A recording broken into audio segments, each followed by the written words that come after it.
Boa noite, bem-vindos ao Sempre um Papo. Esse projeto de incentivo ao hábito da leitura, criado há 36 anos pelo jornalista Afonso Borges. Esse programa hoje é patrocinado pela Gerdau por meio da Lei Estadual de Incentivo à Cultura de Minas Gerais. E hoje a gente tem a alegria de receber aqui o arquiteto, poeta, escritor, músico, fotógrafo, escultor, desenhista, cenógrafo, esse multiartista João Diniz. Bem-vindo, João. Olá, pessoal. Uma honra para mim estar aqui no Sempre um Papo, um projeto incrível, onde já passou tanta gente bacana. Então, é uma grande responsabilidade para mim hoje essa conversa com vocês. E um grande prazer também.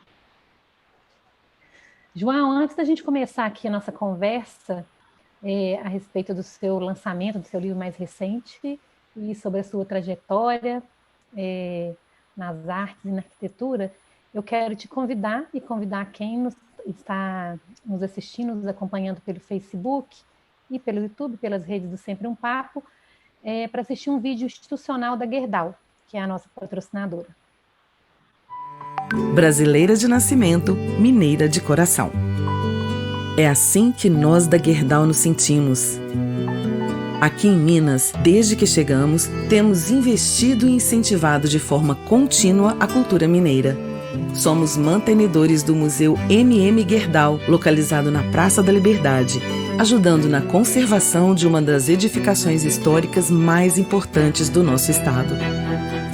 Mais de 1 milhão de pessoas já passaram pelo museu, levando educação e conhecimento para qualquer lugar.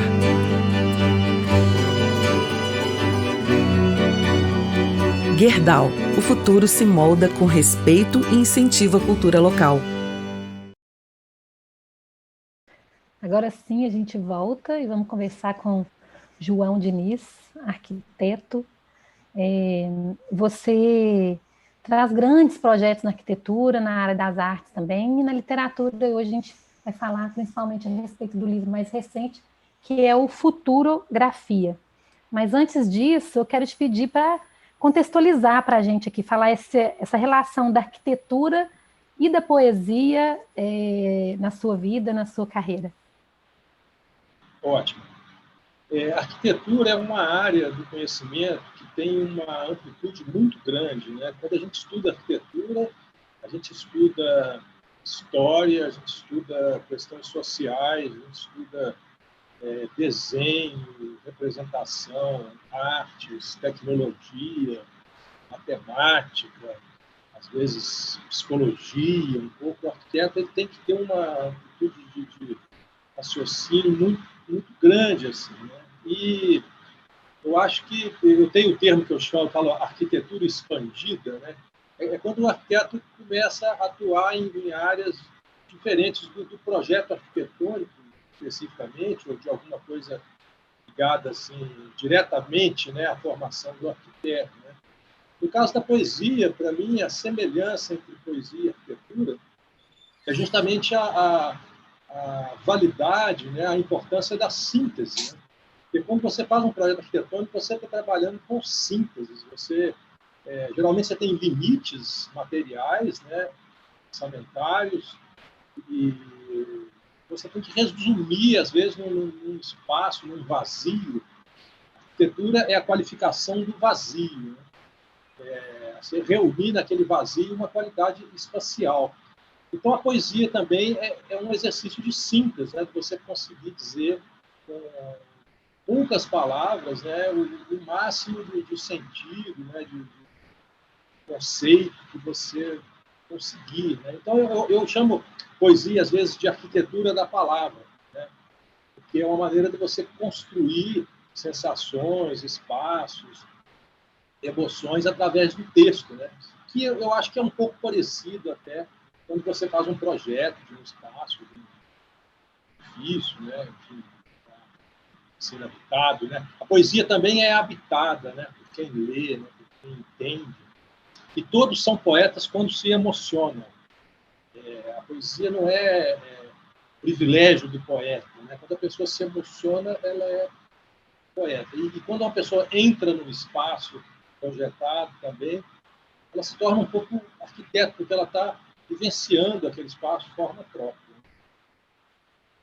E o que veio primeiro na sua vida, a arquitetura ou a poesia? Quase simultâneo, mas talvez primeiro até a poesia, porque a poesia vem do tempo de colégio, né?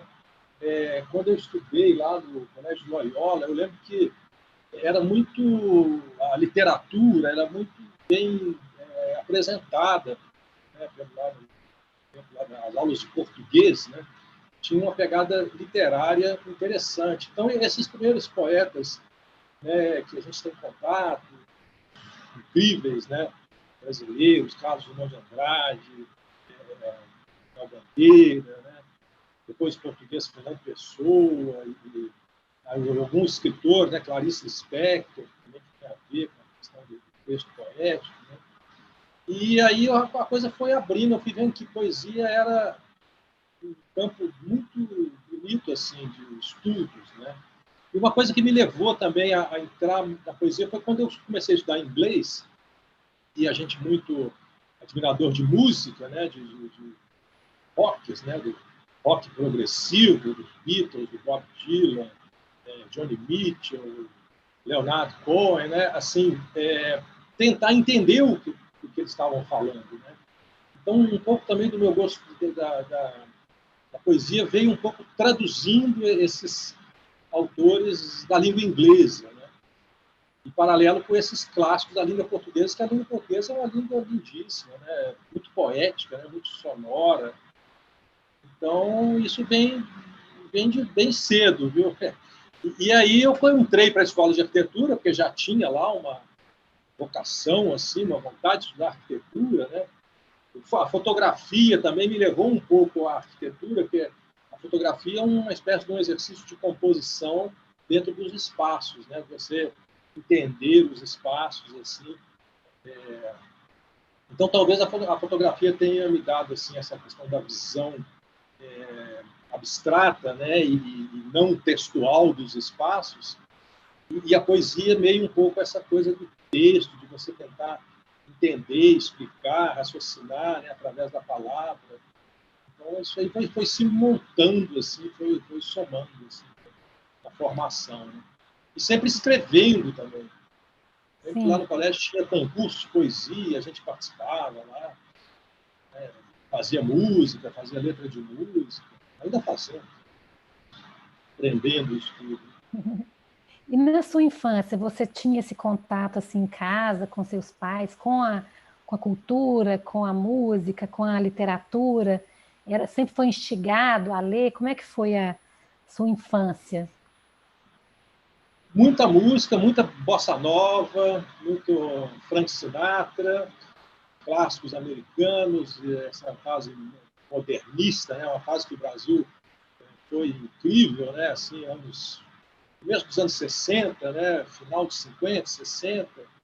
E meu pai e minha mãe liam muito. Hoje em dia eu pego alguns livros incríveis assim e me dá um flashback, assim, que meu papai estava lendo esse livro quando eu era menino, sabe? Uns livros assim, Henry Miller, uns livros que eu pego hoje em dia que eu acho que são assim, grande descoberta. Mas quando eu era menino eu lembro de ter visto esse livro lá na prateleira do meu pai, lá no criado mudo do meu pai.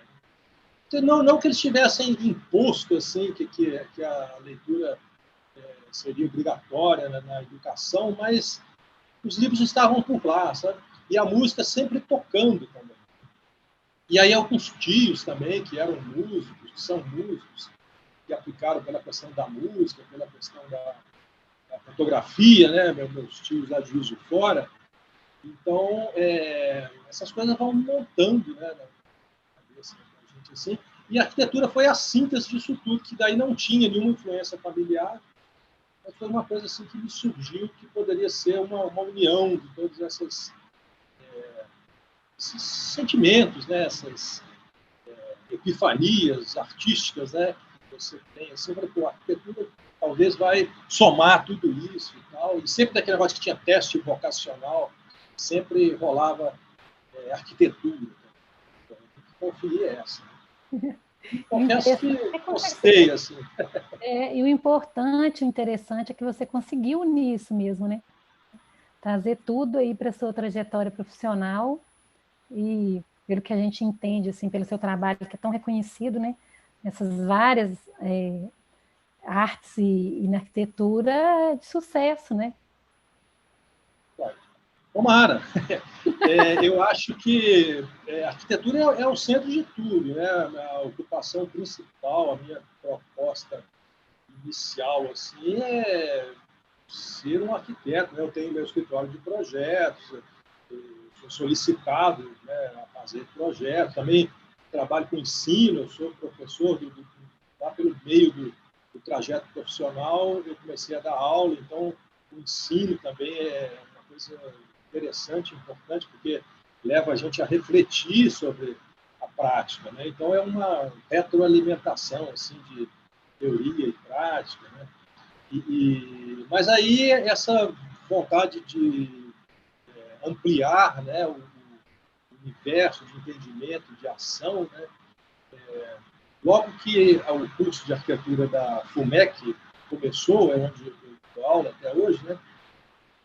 A gente tinha muita liberdade lá de propor disciplinas e tal, então eu propus uma indisciplina que é a transarquitetura. Eu pensei nesse nome, né? Que seria justamente uma matéria do curso de arquitetura, uma matéria eletiva, né? Optativa, que as pessoas fariam voluntariamente, por prazer, mas que estuda a relação da arquitetura com todas essas outras áreas do conhecimento, né? Literatura, música, medicina, espiritualidades, teatro, tudo que você imaginar. Eu tento criar um diálogo entre a arquitetura e outras áreas do conhecimento. É muito interessante, né? A transarquitetura é uma indisciplina. Esse conceito de transarquitetura foi criado por você, então? Eu pensei nisso, eu achei que eu tinha inventado isso, sabe? Mas depois eu vi que esse termo já existia em outras escolas, em outros países, mas mais assim numa questão de informática, de cibernética, né? A transarquitetura que eu pensei assim é uma transarquitetura que tem mais a ver com a questão dos sentidos, né? Dos sentidos humanos assim, e dos sentidos do entendimento também, que são muito mais que 5 sentidos, né? Os 5 sentidos tradicionais, né? Então, umas aulas acontecem muito assim como diálogos. Eu e uma pessoa de outra área, e a gente tentando fazer os vínculos entre as duas áreas e como que aquilo pode resultar num trabalho de arquitetura, um projeto, um pensamento, um texto, alguma coisa, né? Assim, que relacione. Né? Então, é um exercício de arquitetura expandida. Né? E aí a poesia entra nisso. Né? Assim, a poesia é o idioma oficial dessa indisciplina. É maravilhoso. Falando poesia, vamos entrar então no Futurografia, que é seu livro mais recente, né? Sim. Vou mostrar aqui para os espectadores que estão assistindo a gente a capa do livro. E é um livro que você escreveu no período da pandemia, ali no auge da pandemia. Conta para a gente como é que foi esse início dessa produção. A pandemia, em geral, assim, foi um momento assim de espanto, né? Um susto, né? Que todo mundo tomou, a humanidade tomou, né? E eu já vinha praticando, até antes da pandemia, esse conceito assim, de resistir fazendo. Devido a várias circunstâncias do país, do momento, da conjuntura e tal, assim, a gente tem que resistir fazendo. Né? O protesto, se ele virar uma ação, é a melhor coisa, né, que se faz. Né? Aí veio a pandemia e existiam ali muitos projetos assim, começados, ideias, né, assim, que já tinham nascido e que queriam acontecer, e acabou que na pandemia sobrou mais tempo para trabalhar essas questões. Né?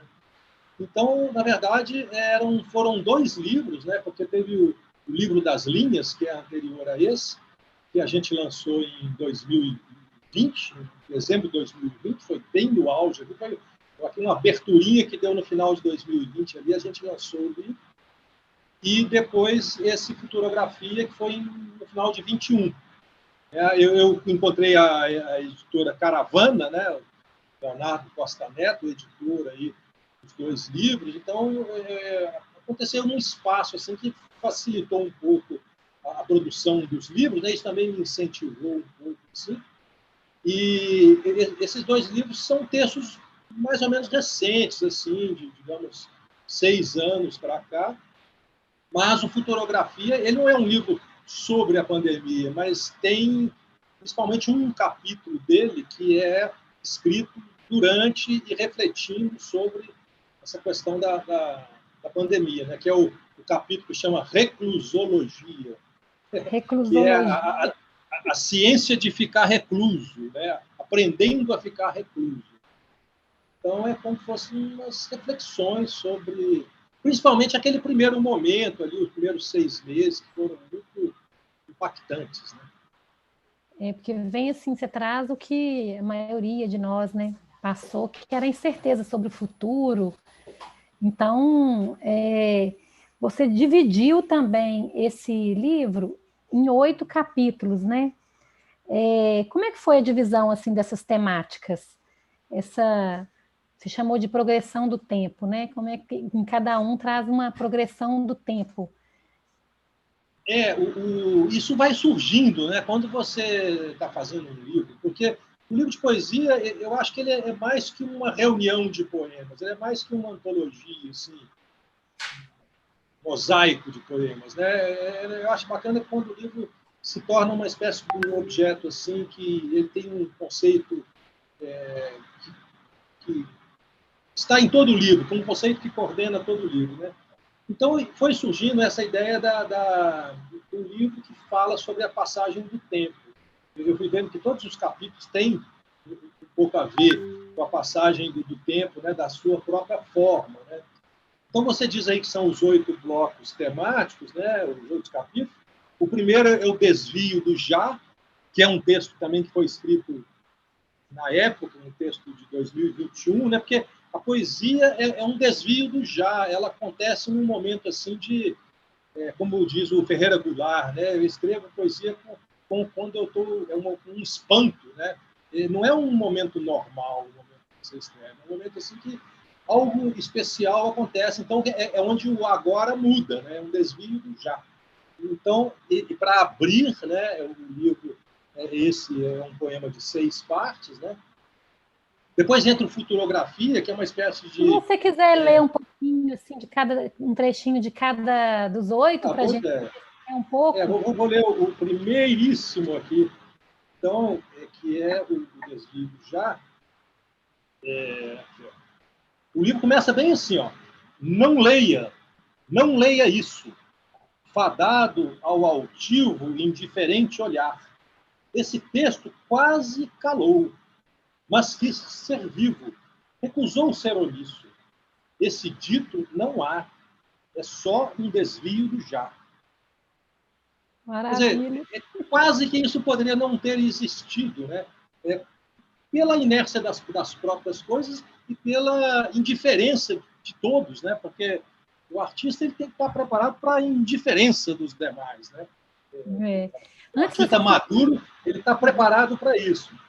Então, o desvio já é esse momento onde a coisa acontece, né? E nesse aí você numera, né? Vai de 1 a 6. Aqui vai de 1 a 6, porque como o livro fala da passagem do tempo, cada capítulo tem uma progressão temporal. Eu não gosto de colocar nome em poesia, título, nem letra maiúscula e nem pontuação, nem vírgula, ponto, essas coisas, para deixar que a própria pessoa ache o ritmo dela na leitura. Como o texto é muito sintético, frase de 2 palavras, 3 palavras, a pessoa inventar a pontuação dela, né?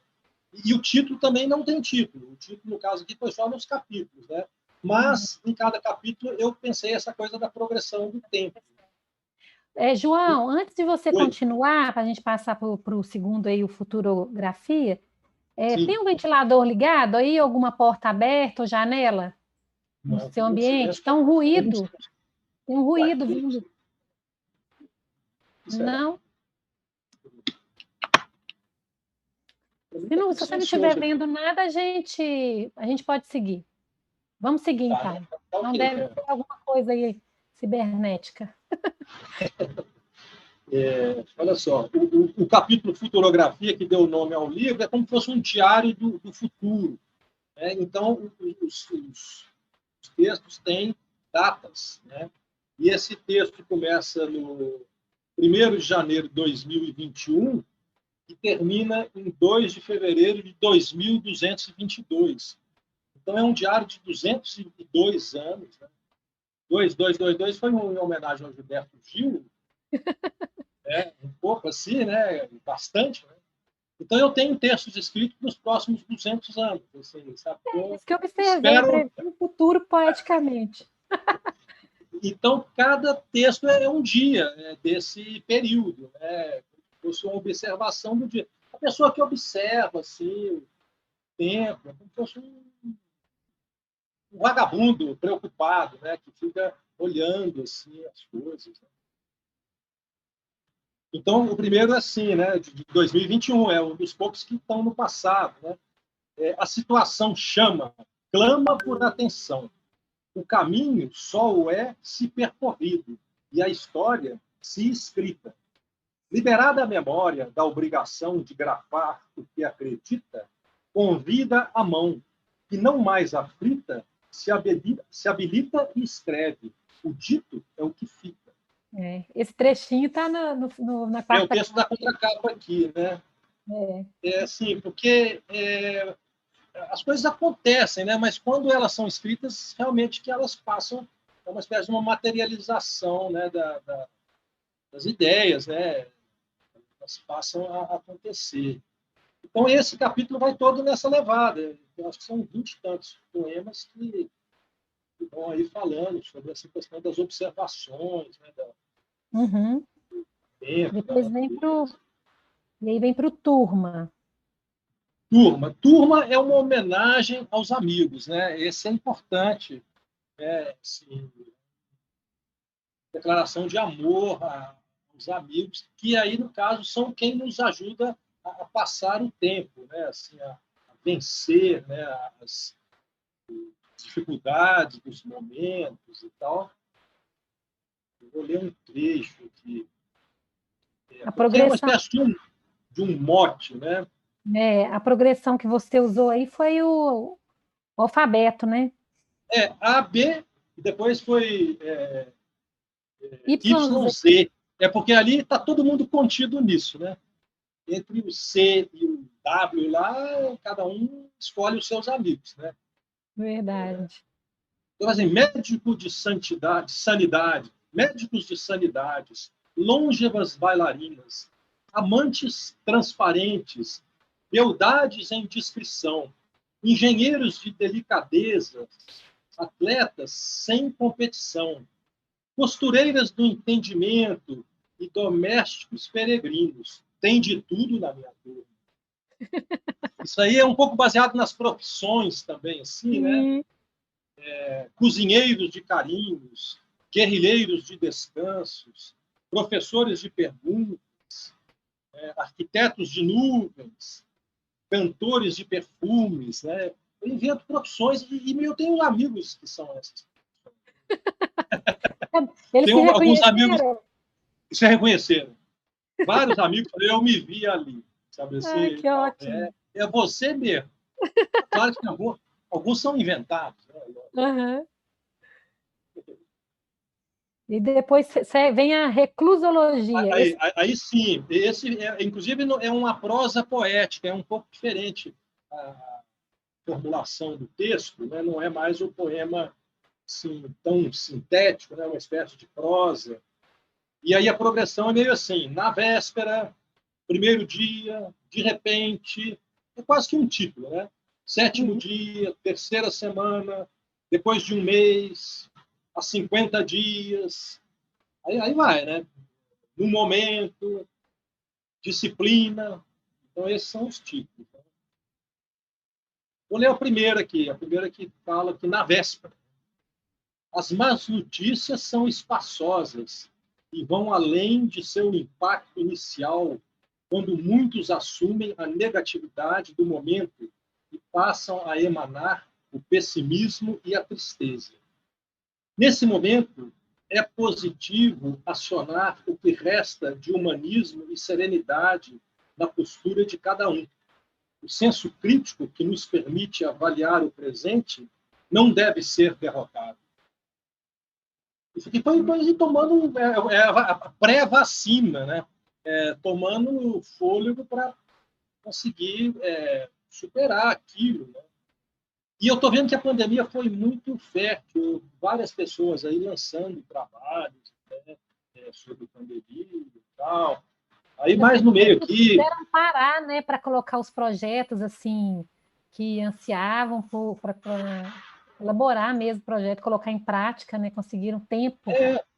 Tipo de um luxo, né? Porque tinha gente que não tinha casa para ficar, não tinha comida para comer, não tinha trabalho, né? Assim, quem pôde, né? Quem teve alguma condição de se ficar recluso, né?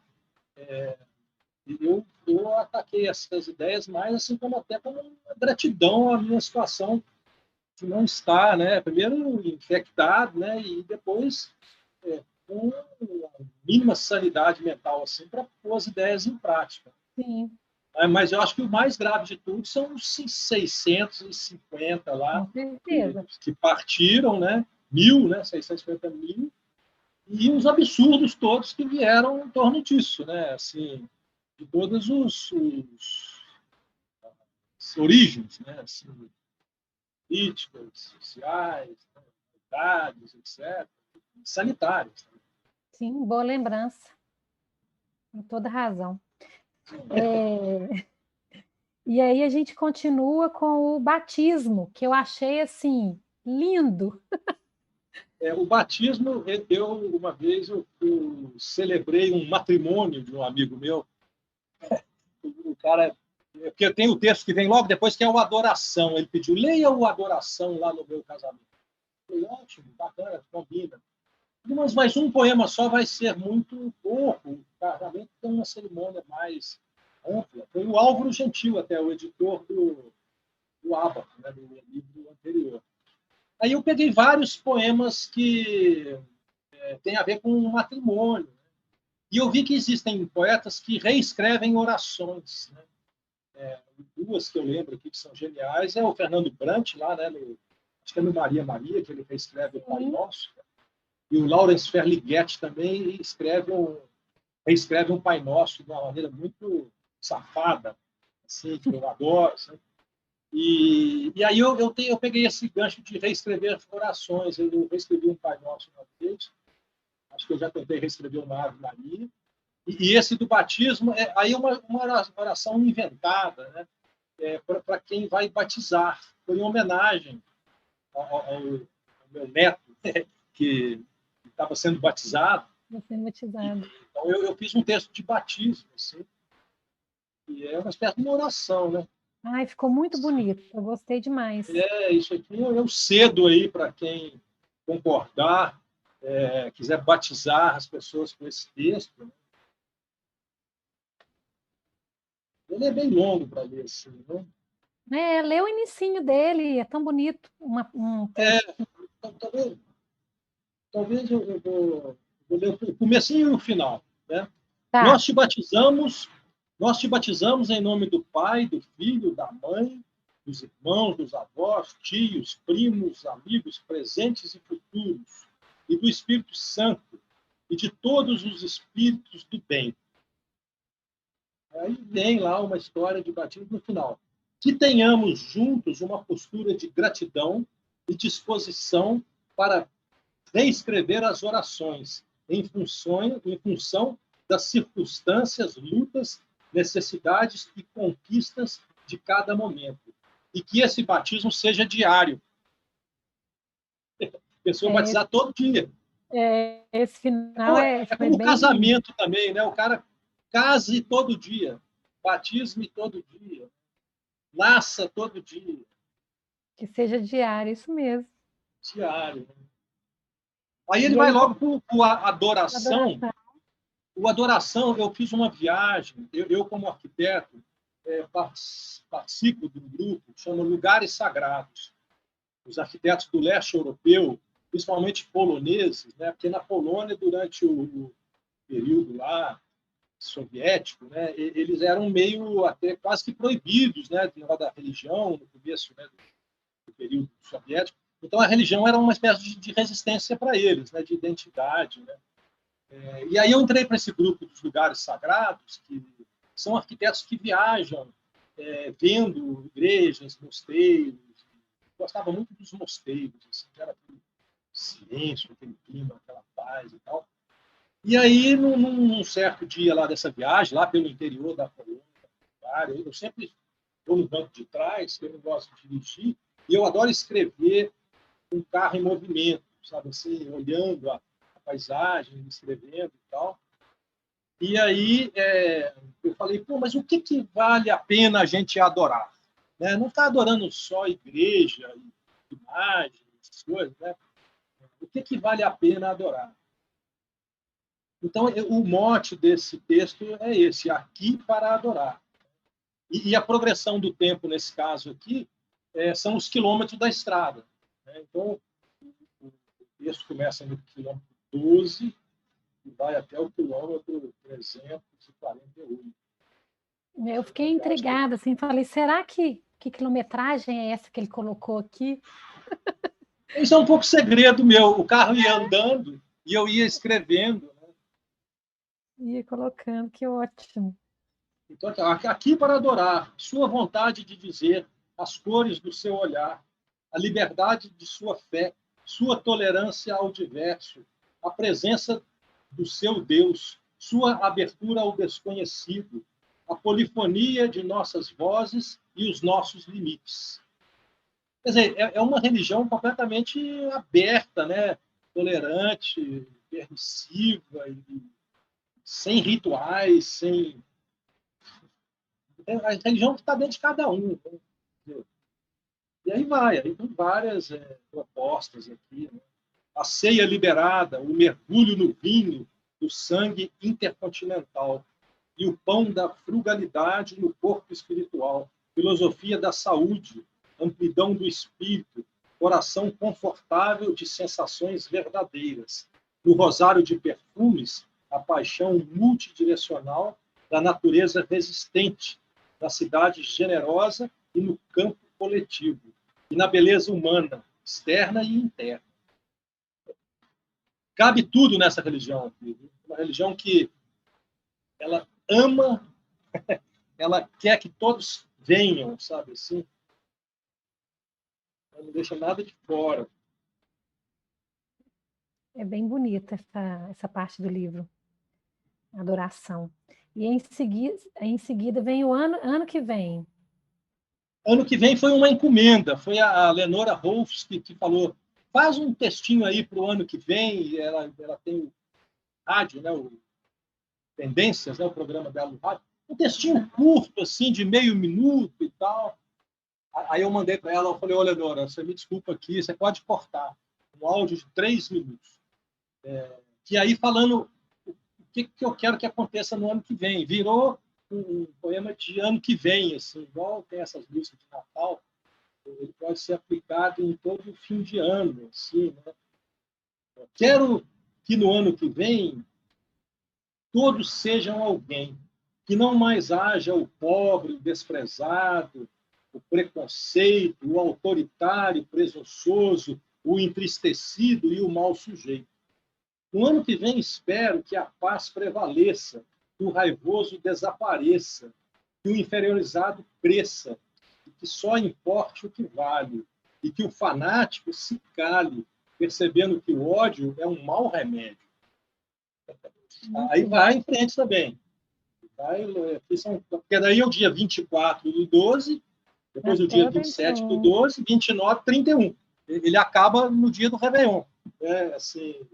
Essas datas são aleatórias que você criou ou foi nessa data também que você escreveu? Foi mais ou menos nessa época. Mais ou menos. Foi um pouco antes, mas eu coloquei, porque como é um poema de Réveillon, né? Uhum. Eu botei o último...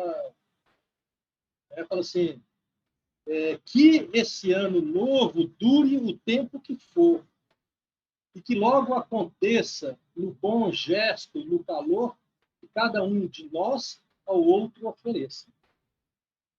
Assim, bem essa coisa. E esse texto virou uma música linda do Rick Bolina, um músico incrível. Ele lançou recentemente um disco que chama No Ano Que Vem, tem no Spotify, que esse texto, ele canta toda a canção, né? Toda a letra. Que maravilha, vou ouvir. Incrível.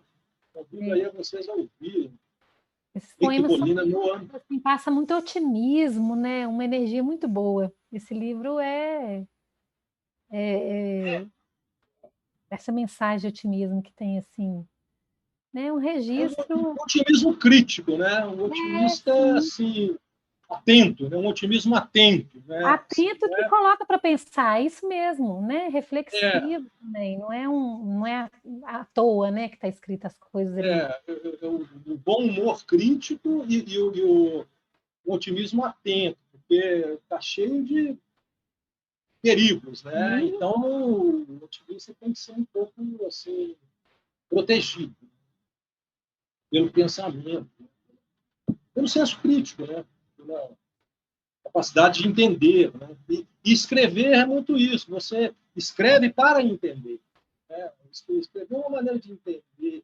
Começa a falar sobre um certo assunto, você vai aprendendo, né? E à medida que você vai depurando o texto também, a poesia é uma carpintaria, é uma coisa cirúrgica, você muda muito. O texto fica sempre mudando, sabe? Assim, é um trabalho, acho que é uma inspiração divina, mas não, é uma coisa de muita disponibilidade, de gostar de fazer aquilo e de ir depurando sempre. Né? Poucos textos chegam prontos assim.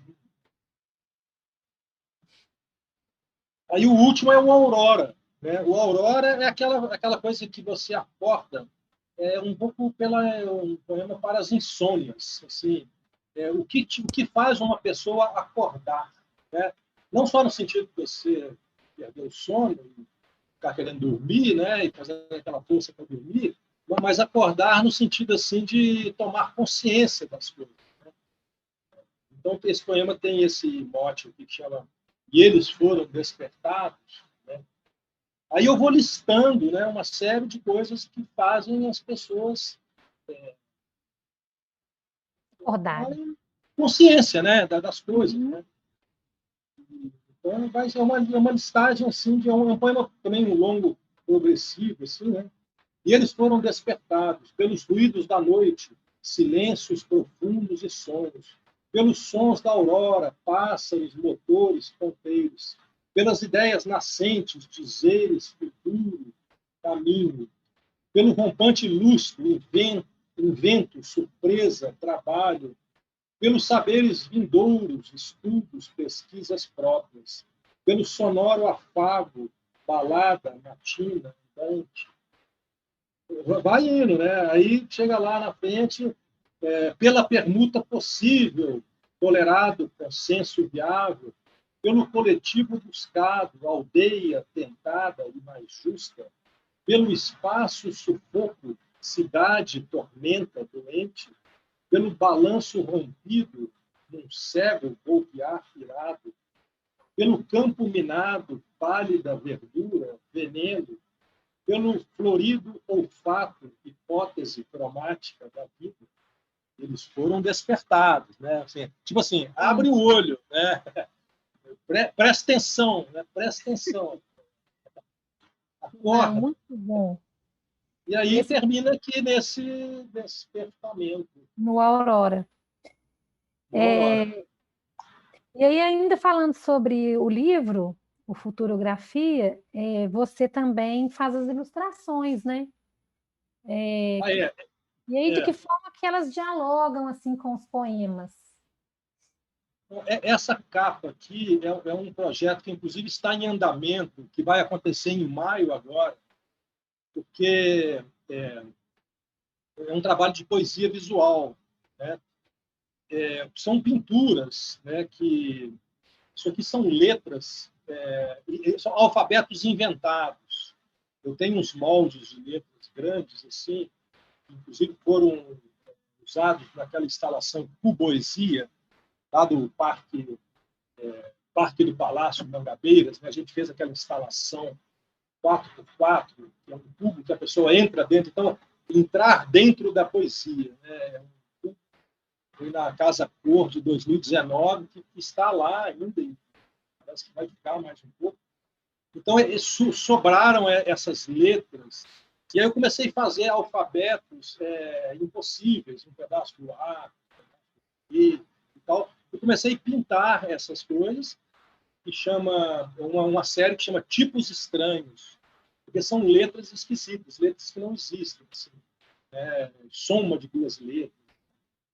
E isso aí faz parte de um trabalho amplo, de uma exposição que vai acontecer em maio, que chama Poematéria, Arquitetura da Palavra, que é um trabalho de texto poético sobre suportes não previstos, suportes que vão além da página do livro, né, da folha, do papel. Então, tem pintura, poema visual, escultura, filme, instalações, etc. Uma exposição sua. Exposição minha. Centro Cultural da UFMG, 19 de maio. Que ótimo. Aí. Boa dica. Oportunidade incrível na Grande Galeria, um espaço bem amplo, então vai dar para expandir bem, né? Criar um espaço com essa ideia da poesia expandida, no caso, né? Que daí entra a exposição de artes visuais, né? Porque tem pinturas grandes. Então, essa capa do livro é um dos trabalhos aí de uma série que chama Tipos Estranhos, né? Que são esses tipos. Eu imaginei que no futuro, na futurografia, vão precisar de novos idiomas, né? Que as pessoas se entendam, porque os idiomas que existem parece que não estão sendo suficientes, né, para o pessoal se entender. Então, é um novo idioma que nasce, talvez, aí de uma grafia esquisita, assim, um pedaço de letras. E faz todo sentido mesmo. Vamos entrar um pouquinho agora no seu outro projeto, né, nesse coletivo Pterodata. Explique para a gente o conceito dele, quais as artes que estão aí dentro desse coletivo. O Pterodata nasceu no virada do século, do milênio, no ano 2000. Eu fui fazer um curso com o Marco Antônio Guimarães, que é o grupo Acti, né? Genial. Eu cheguei um pouco tímido assim, porque eu falei, eu não sou músico, estou tendo aula com um grande músico. Eu falei, cara, fica quieto aí. Eu gosto de arquiteto e nós vamos dialogar muito bem e tal. E aí surgiu, porque eu sempre tive uma vontade assim de trabalhar com música, né? Arquitetura dos sons, né? E a partir dessas aulas do Marco Antônio aí, abriu uma luz, assim, uma porta. E também foi uma época que começaram a surgir programas de música eletrônica, umas coisas assim. E aí eu comecei a compor, né, e sons, né, paisagens sonoras, ambientes sonoros, não sei se posso chamar isso de música, ambientes sonoros. E aí eu comecei a convidar pessoas, né, assim, para colaborar comigo, alguns músicos mesmo, né, e outros atores, pessoal da palavra, imagens e tal. E aí eu resolvi dar um outro nome, assim, heterônimo, né? Aí eu criei esse nome Pterodata, que Pterodata lembra Pterodátilo, né, que é o dinossauro voador, mas o Pterodata é o dinossauro do futuro, né? Porque o data é os dados, né? São os files, são os arquivos digitais, né? E ptero, voo, né? Tem a ver com asa, né? Helicóptero. Então é como se fosse o dinossauro do futuro, sabe? São os dados voadores, cabe tudo dentro das ferramentas, tanto históricas quanto atuais, né? Eletrônicas. E aí o Pterodata ele trabalha com música, com performance, com exposições de arte, com colaborações músicas. Os primeiros discos eu assinava com o Pterodata. Eu queria deixar o João Diniz meio fora desse projeto, assim, um pouco, Mas agora eu já misturei tudo. Agora eu boto João Diniz e Pterodata, né, que é o disco que tem lá no Spotify. Né? Então, Tá o Pterodata é como... um coletivo onde cabe tudo, sabe assim? É. Vamos falar um pouquinho desse disco, o Ábaco, né? Que ele surgiu junto com um livro, então, que é um livro de poemas, que depois você também levou ele para a música. Que o Ábaco, ele nasce de uma provocação, o Álvaro Gentil, editor, né, que editora Asa de Papel, que depois até virou um espaço cultural, né?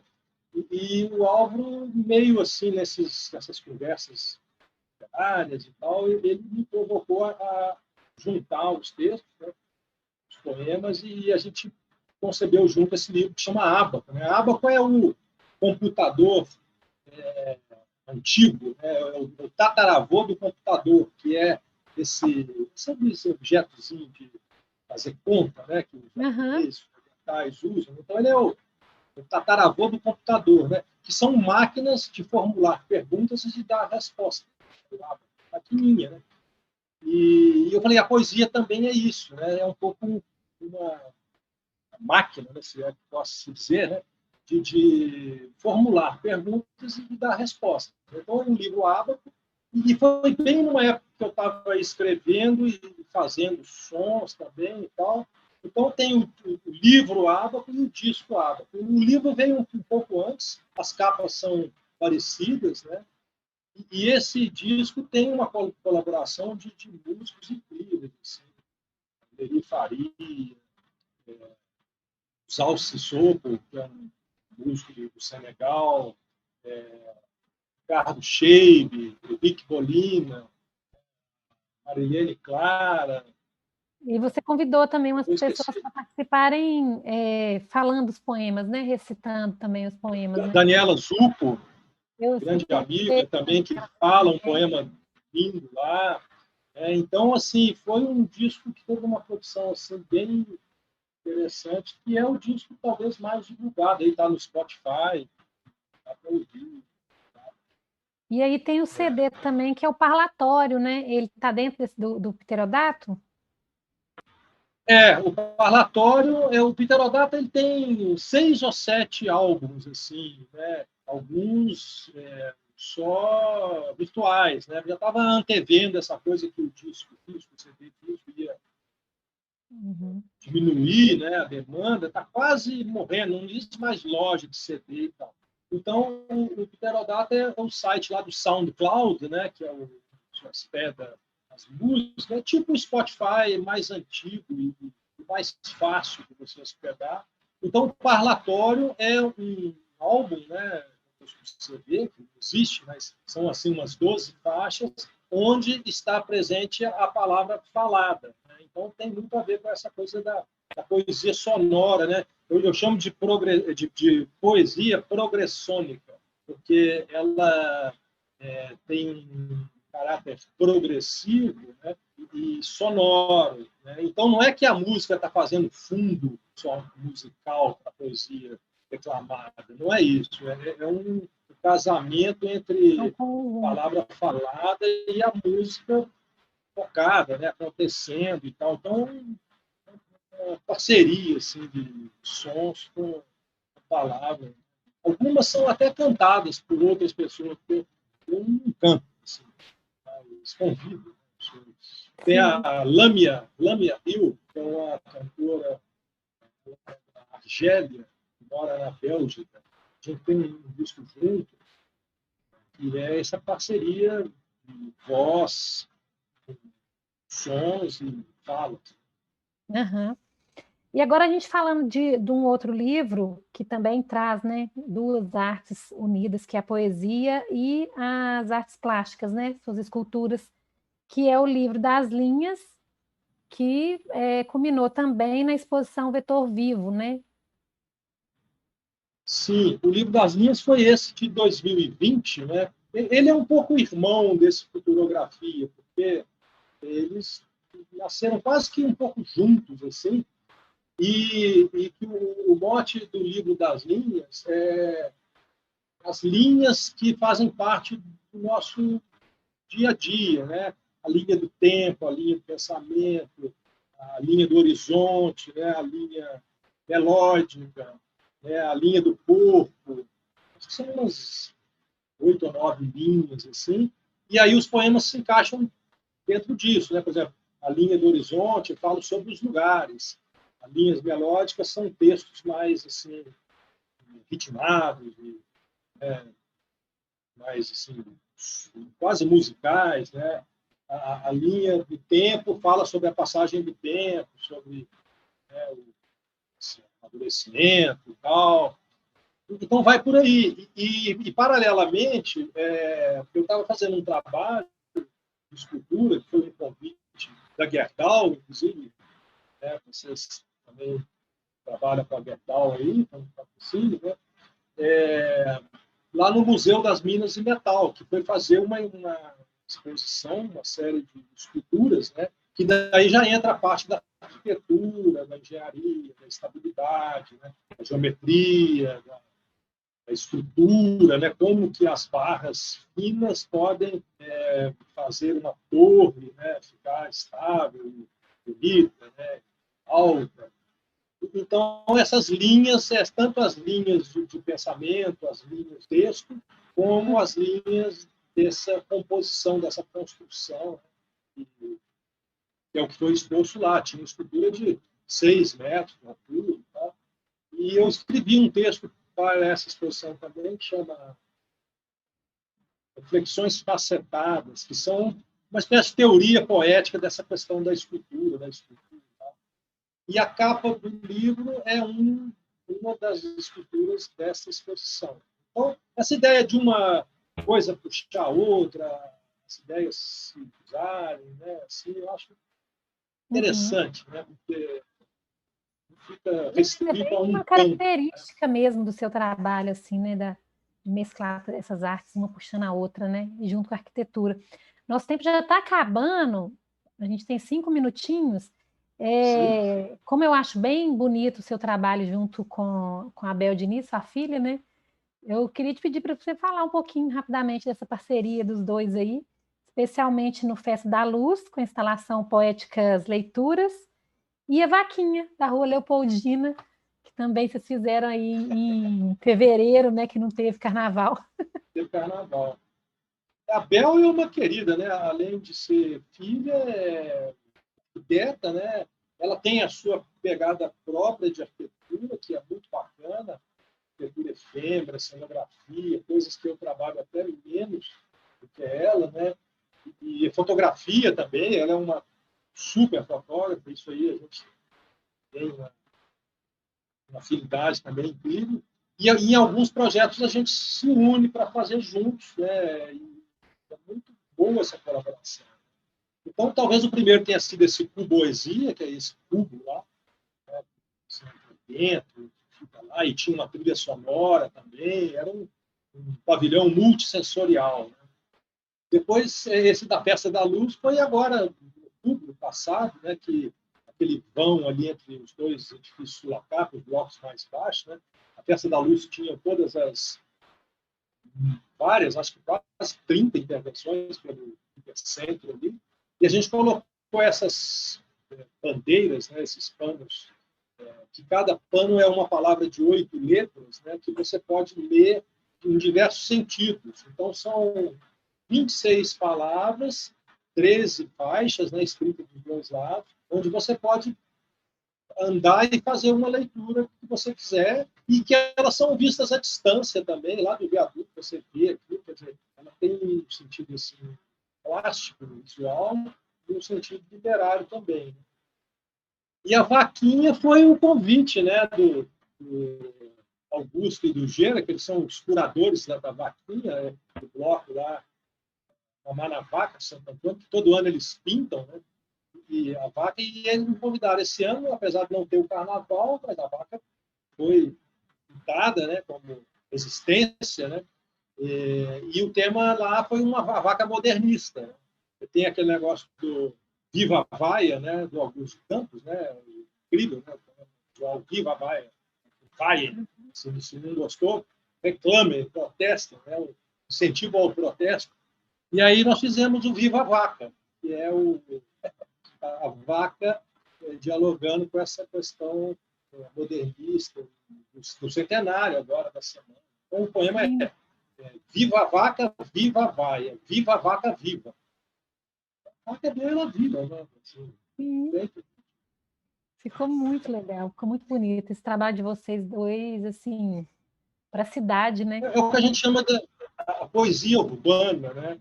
Porque é a poesia expandida, ela sai da folha do livro e vai para o espaço urbano, as pessoas interagem, passam a fazer parte um gesto urbanístico, né? Um gesto arquitetônico, é uma coisa pública, né? Assim, então, bacana essas oportunidades de expandir. Né? Esse trabalho dialogando com a cidade é muito bonito. João, Diniz, nosso tempo acabou. Foi um papo assim ótimo. Quero te agradecer. Antes da gente fechar, eu quero agradecer ao nosso intérprete de Libras, o Eduardo Rodrigo, e vou pedir para ele para fazer a datilologia do seu nome.